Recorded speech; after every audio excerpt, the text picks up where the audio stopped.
Assalamualaikum warahmatullahi wabarakatuh.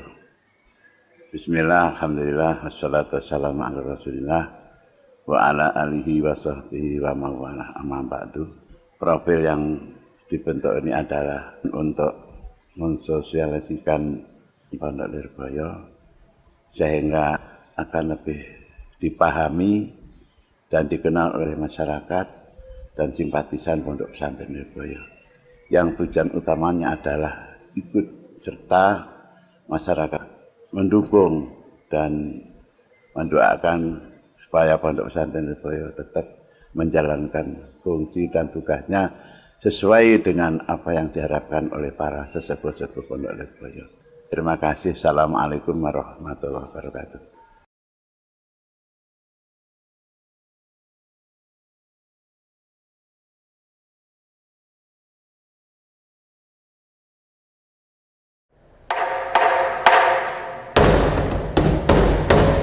حي على الصلاة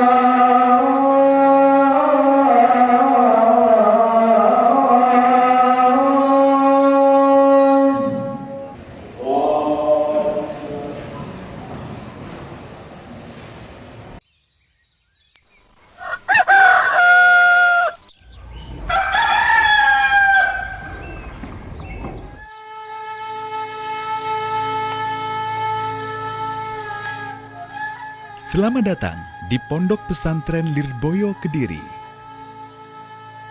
Sebuah pesantren yang telah berhasil mempertahankan pendidikan salafnya hingga di usianya yang ke-100 tahun.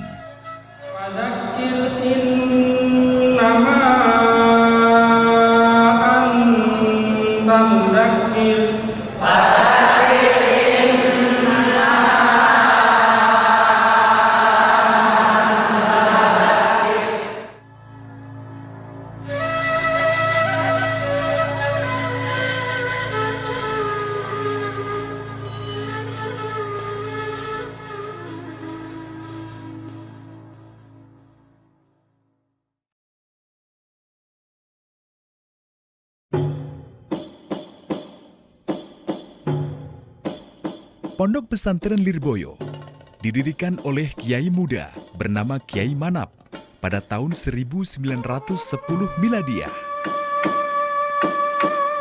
Pondok Pesantren Lirboyo terletak kurang lebih 2,5 km arah barat laut Masjid Agung Kota Kediri. Lirboyo adalah suatu nama kampung sebenarnya itu. Kemudian nama kampung Lirboyo dinamakan Pondok Pesantren Lirboyo, dibuat nama Pondok Pesantren. Pondok Pesantren Lirboyo ini didirikan kurang lebih tahun 1910. Kiai Manap, yang kemudian lebih dikenal dengan nama Kiai Haji Abdul Karim ini, lahir pada tahun 1856 dan wafat pada tahun 1954. Nama beliau akhirnya diabadikan sebagai nama jalan di mana pesantren ini berdiri, yaitu di Jalan Kiai Haji Abdul Karim, Desa Lirboyo, Kecamatan Mojoroto, Kota Kediri, Provinsi Jawa Timur. Sebelum adanya pondok pesantren, Desa Lirboyo merupakan tanah wingit dan juga dikenal sebagai sarang perampok. Lirboyo itu masih gelap gulita, belum ada apa-apa. Namun, setelah kedatangan Kiai Haji Abdul Karim dan beberapa santri beliau, Lirboyo tampak bersinar, bagaikan intan di tengah lumpur yang banyak dicari. Asalnya begini, Mbah Kiai Abdul Karim sedangnya mondok di Bangkalan, ini oleh Mbah Kiai Khalil disuruh pulang. Kang ilmu gue sentek, gue mulia. Maka beliau bertekad untuk mondok di tempatnya Mbah Kiai Hasyim. Itu selama kurang lebih 5 tahun di Tebireng.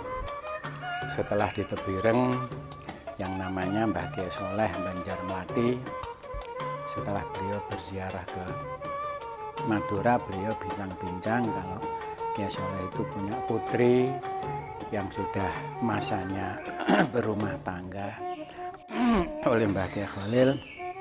Oh iya Kang, enek santri saiki kira-kira nek Tebireng nggone Kiai Hasim. Wis kono paranono pengen mantu nek cocok. Akhirnya Mbah Kiai Soleh datang ke Tebireng, nanyakan mana Kiai mantu saya. Tunjukkan Mbah Kiai Abdul Karim, akhirnya diakati langsung. Dan Mbah Kiai diboyong ke Banjarmati, kalau tidak salah itu bersama dengan 4 santri kalau tidak salah. Lah, Kiai Soleh itu berkali-kali didatangi oleh kepala desa Lirboyo. Yang kepala desa Lirboyo itu adalah ditugas dari Keraton Solo. Mbok iya to Kiai nek jenengan niku gadah putra-putra napa santri-santri dipun salapaken teng Lirboyo. Mangke kersane ngisi Lirboyo, kersane ngaos. Akhirnya oleh Mbah Kiai didatangi, diistikharoi, diambil alih tanahnya. Kemudian tanahnya dibau, baunya kok wangi. Akhirnya walaupun belum ada apa-apa di sini, akhirnya Mbah Kiai Abdul Karim dibuatkan gubuk. Besoknya Mbah Kiai Abdul Karim dibawa sini dengan diberikan nasi itu 1 ceting, dengan lauk pauknya secukupnya. Kemudian 3 hari mbahnya disusulkan ke sini. Lah Mbah Manap waktu itu sudah ada santri yang ikut ngaji di sana, kalau tidak 2 ya 4. Lah mulai saat itulah Lirboyo dimulai seperti itu. Mbah Abdul Karim pertama kali berada di Lirboyo itu memang betul-betul berjuang mati-matian, terutama dengan sendirian Mbah Abdul Karim itu. Jadi demikian cerita berdirinya Pondok Pesantren Lirboyo. Pembelajaran di Pondok Pesantren Lirboyo bermula dari sistem pembelajaran yang sederhana, berupa pengajian sorokan, dindalem, dan masjid yang sederhana pula. Namun ternyata mampu menghasilkan santri-santri yang militan dan berkualitas yang mengundang kekaguman masyarakat. Terus berjalan dengan pakai pengajian saja. Jadi Mbah Kiai waktu itu belum ada sekolah, jadi pengajian dengan mempergiat riyadhah kalau malam, dan diajar akhlakul karimah sampai syariat pada waktu siang, diberikan kepada semua para santri.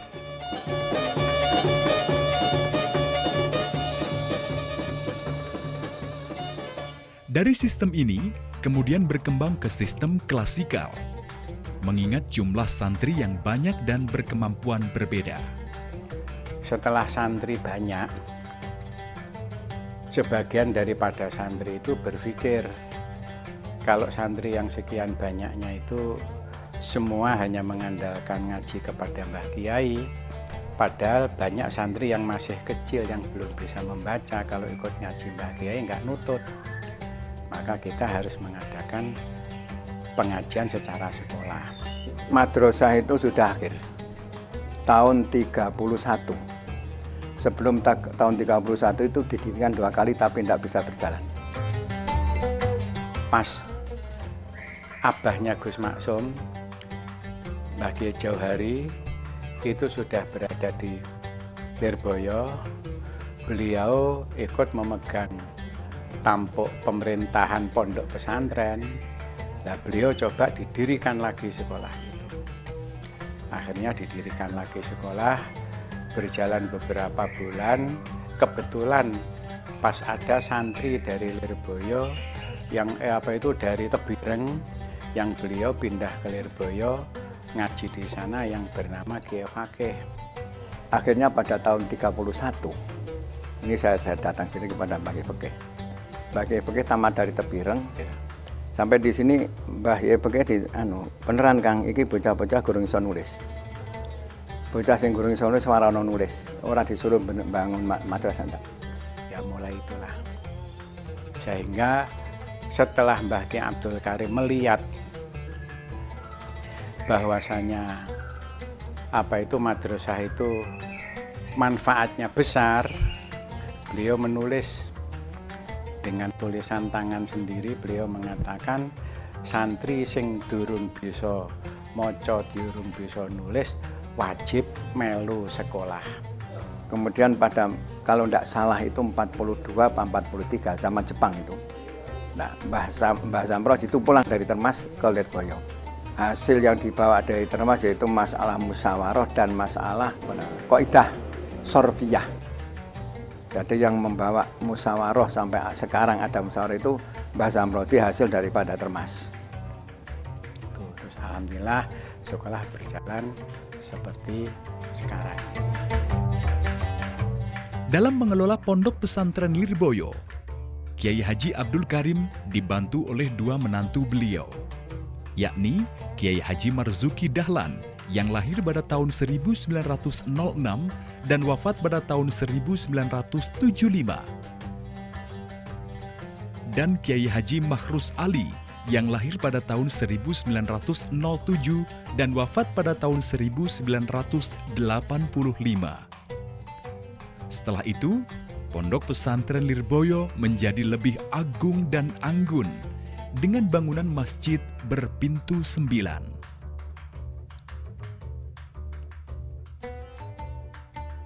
Sarana belajar dan kamar santri yang semula sederhana mulai diatur lebih representatif, sehingga membantu santri secara psikologis dalam mengembangkan talenta untuk ditumbuh kembangkan lebih maju. Begitu pula manajemen pesantren mulai ditata.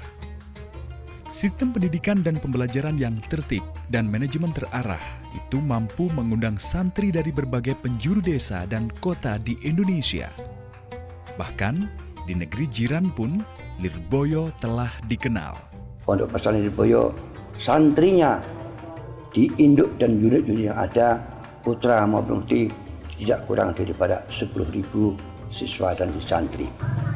Dari berbagai penjuru tanah air Indonesia yang ada, Sumatera, Sulawesi, Kalimantan, dan Irian Jaya, banyak. Bahkan sekarang ini pun juga ada puluhan anak-anak yang dari Malaysia belajar di Pondok Pesantren Lirboyo. Kegiatan santri tidak hanya mengaji dan bersekolah di Madrasah Hidayatul Muhtadiin saja, tetapi juga ditambah kegiatan ekstra untuk memberi bekal santri ketika mereka kembali ke masyarakat. Mulai kegiatan fisik bela diri, pembinaan bahasa melalui English course, dan kegiatan asah kebolehan berpidato, karya ilmiah, dan lain sebagainya. Termasuk kegiatan jurnalistik seperti Mading Hidayah yang menjadi cikal bakal majalah Mishkat atau media informasi santri dan masyarakat yang kini tersebar ke seluruh pelosok negeri, bahkan hingga ke luar negeri, sehingga santri mendapatkan kesempatan untuk mengembangkan diri sesuai potensinya. Berdasarkan visi dan misi mencetak muslim intelektual yang beriman, bertakwa, dan berakhlakul karimah, serta mampu mentransformasikan ilmu agama, Pondok Pesantren Lirboyo merintis Universitas Islam Tribakti pada tahun 1966, yang kemudian menjadi Institut Agama Islam Tribakti sejak tahun 1988 dengan Fakultas Dakwah, Fakultas Syariah, dan Fakultas Tarbiyah. Memperhatikan kebutuhan masyarakat yang memerlukan bimbingan dan rujukan dalam bidang agama, Pondok Pesantren Lirboyo membahas masalah-masalah kemasyarakatan secara tuntas. Diawali dengan pembahasan di Majelis Musyawarah Madrasah Hidayatul Muhtadiin atau M3HM, hingga Lajnah Bahsul Masail Pondok Pesantren Lirboyo atau LBM P2L. Pondok Pesantren Lirboyo juga berperan aktif dalam Bahsul Masail bersama pesantren lain.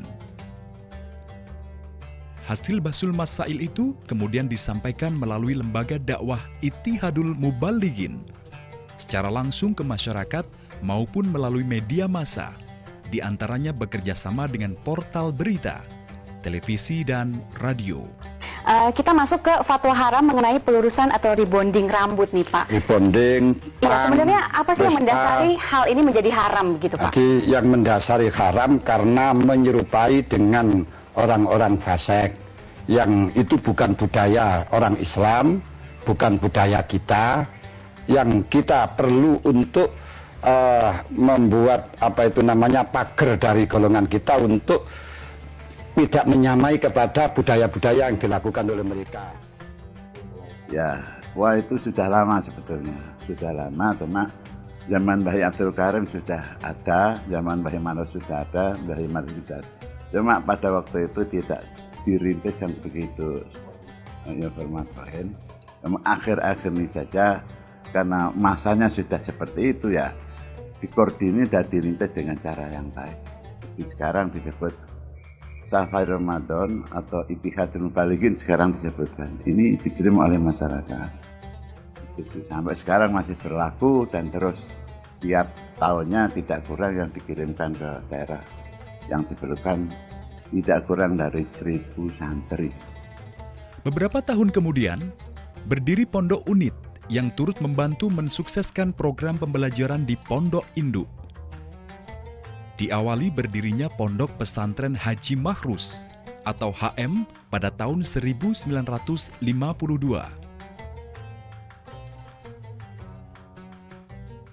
Pondok Pesantren Haji Yakub atau HY oleh Kiai Haji Yakub bin Soleh pada tahun 1978. Pondok Pesantren Putri Hidayatul Mubtadiat oleh Kiai Haji Muhammad Anwar Mansur pada tahun 1985. Pondok Pesantren Putri Tahfidzil Quran oleh Kiai Haji Ahmad Idris Marzuki pada tahun 1986. Pondok Pesantren Putri HMQ oleh Kiai Haji Abdullah Kafabihi Mahrus pada tahun 1986. Pondok Pesantren HM Putra atau Al-Mahrusiyah oleh Kiai Haji Imam Yahya Mahrus pada tahun 1988. Pondok Pesantren Darussalam oleh Kiai Haji Ahmad Mahin Toha pada tahun 1993.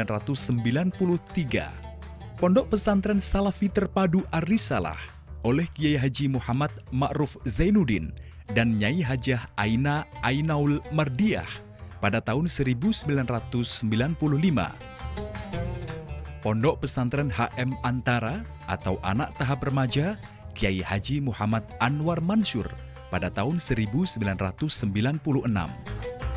Madrasah Murattilil Quran oleh Kiai Haji Maftuh Bahsul Birri yang berkembang menjadi Pondok Pesantren Murattilil Quran pada tahun 2009. Program-program yang ada di Pondok Pesantren Salafi Terpadu Ar-Risalah Lirboyo Kota Kediri adalah program pendidikan Al-Quran dengan memakai Rosam Usmani, pendidikan diniyah dengan mengikuti kurikulum Pondok Pesantren Lirboyo, dan pendidikan formalitas yaitu mulai dari SD, SMP, dan SMA dengan mengikuti kurikulum pendidikan nasional. Pondok Pesantren HM Antara ini satu pondok yang dikhususkan untuk menampung anak-anak yang memang masih butuh bimbingan secara khusus, berarti anak-anak yang masih dalam tahap remaja. Untuk usia kita tidak membatasi penekanan pendidikan anak-anak ini, terutama di dalam bidang masalah bacaan Al-Quran dan akhlak. Di samping menaungi pondok-pondok unit, Pondok Pesantren Lirboyo juga menaungi pondok-pondok cabang. Di antaranya yang pertama adalah Pondok Pesantren Lirboyo Cabang Pagung, Kecamatan Semen, Kabupaten Kediri, yang berdiri pada tahun 1989 Masehi. Yang kedua, Pondok Pesantren Lirboyo Cabang Sedayu, Kecamatan Turen, Kabupaten Malang, yang berdiri tahun 1997. Yang ketiga, Pondok Pesantren Lirboyo Cabang Sidomulyo, Kecamatan Bakung, Kabupaten Blitar, yang berdiri tahun 2006. Pondok Pesantren Lirboyo ada seperti saya ini sanawiyah dan aliyah formal. Timbul juga di Ar-Risalah juga ada SMA dan SMA Ini adalah pengembangan daripada Pondok Pesantren Lirboyo yang dikembangkan oleh unit-unit untuk yaitu memberikan pelayanan kepada masyarakat dalam menuntut ilmu agama yang ada. Pondok Pesantren HM Makhrusyah bersamaan dengan pondok-pondok pesantren unit yang lain seperti Pondok HMK, HM Antara, HY, dan HM Muqtadiat. Jadi ini tidak ada lain adalah satu grup di bawah naungan pondok pesantren induk pondok besar yang mana tidak lain adalah sebagai penampungan anak-anak yang ingin dia sekolah formal dan sekolah diniyah. Dalam konteks untuk menguatkan Pondok Lirboyo supaya saling bahu-membahu, saling kuat menguatkan, saling mengembangkan. Yang jelas yang penting pondok-pondok unit itu juga afiliasinya ke pondok induk, menguatkan pondok induk. Hingga kini, Lirboyo yang berkembang dengan pesat tidak pernah meninggalkan prinsip utamanya, yaitu pembelajaran secara salafi.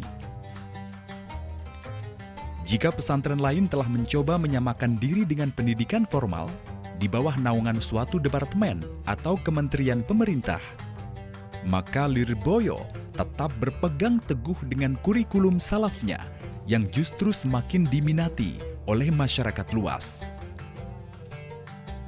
Ilmu yang diajarkan yang pertama kali yang dibawa oleh pendiri itu adalah ilmu agama itu. Hakikatnya ya, pewaris yang diberikan kepada sesepuh itu bukan pondok hakikatnya, tapi ilmu. Nah, nanti apa gunanya kita tetap mempertahankan pondok sedangkan ilmunya tidak kita wariskan? Ini alasannya Lirboyo tidak mau, bukan karena Lirboyo itu benci dengan umum, bukan. Atau benci dengan tidak mau dengan itu, bukan, hanya karena ngiman kalau Lirboyo terjun ke sana pisan, siapa nanti yang seperti Lirboyo itu. Kini, di usianya yang ke-100 tahun, Pondok Pesantren Lirboyo dengan berpedoman kepada prinsip Al-muhafadzatu alal qadimi sholeh wal ahlu bil jadidil aslah. Pondok Pesantren Lirboyo senantiasa berusaha mengembangkan kepribadian Rasulullah ke dalam jiwa para santri, membina masyarakat, mengikuti dan menyesuaikan diri dengan perkembangan ilmu dan teknologi. Pondok Pesantren Lirboyo secara menyeluruh keberadaannya adalah sampai sekarang sudah berusia 100 tahun atau dikatakan 1 abad, di mana Pondok Pesantren Lirboyo 1 abad ini mengalami beberapa masa-masa yang bermacam-macam. Sedangkan Islam ini yang kuat, Islam yang masih relevan dengan ajaran Islam adalah pesantren. Di harapan saya, Lirboyo itu pelajarannya sudah tinggi, namun bagaimana para santri itu bisa mengembangkan di daerahnya masing-masing. Kita mengharapkan kepada seluruh keluarga, khususnya Dzurriyyah dari Mbah Abdul Karim, menegakkan niat, menguatkan niat untuk melaksanakan apa yang telah dibawakan oleh sesepuh kita. Itu kata Mbah Lirboyo, nasihatnya ad-dhamir fid-dhamir. Wa man lam ya'rif marji ad-dhamir falaysa lahu dhamir. Itu artinya dhamir itu di hati. Jadi tidak usah saya beri inau sunin di candane. Nek wong sing ora ngerti rupanya orang di hati. Jadi tidak perlu kita jadi orang alim. Ini ijtihad Mbah Lirboyo pertama kali dhamir isyarah itu harus dimengerti. Dan pengertian yang langsung dari Allah. Alhamdulillah kami ikut serta bersyukur yang sangat dalam bahwa Lirboyo betul-betul diberi panjang umur ya oleh Allah Subhanahu wa taala sampai bisa melewati usia 1 abad. Mudah-mudahan ini akan membawa manfaat betul, berkah betul masa depan untuk Pondok Lirboyo. Pesan saya mendalam saya sebagai sama-sama dzurriyah, sama-sama putra wayah daripada Mbahnya Abdul Karim, siapa yang akan menjadi pengasuh, siapa yang akan mengajar di Lirboyo, kami persilahkan siapa saja. Pokoknya yang penting mereka yang istiqomah di pondok pesantren dan beliau sanggup mengajar, ngaji kitab kepada santri-santri, utamanya membimbing jamaah dalam tiap-tiap waktu. Lirboyo, masihkah tebu-tebu berderet manis sepanjang jalan menyambut langkah gamang santri anyar menuju gerbangmu? Ataukah seperti di mana-mana telah digantikan bangunan-bangunan bergaya Spanyolan dan pabrik-pabrik yang angkuh? Lirboyo, masihkah mercusuar Petromax sepanjang bambu, setia menunggui para santri bersaharul layali? Ataukah tentunya neon-neon benderang kebiruan yang berjaga kini, seperti bola-bola lampu menggantikan teplok-teplok godaan? Lirboyo, masihkah beberapa santri menghafal iqlal di tengah rerumpun tebu, dan senandung matan-matan Alfiah dan Imriti membuai merdu?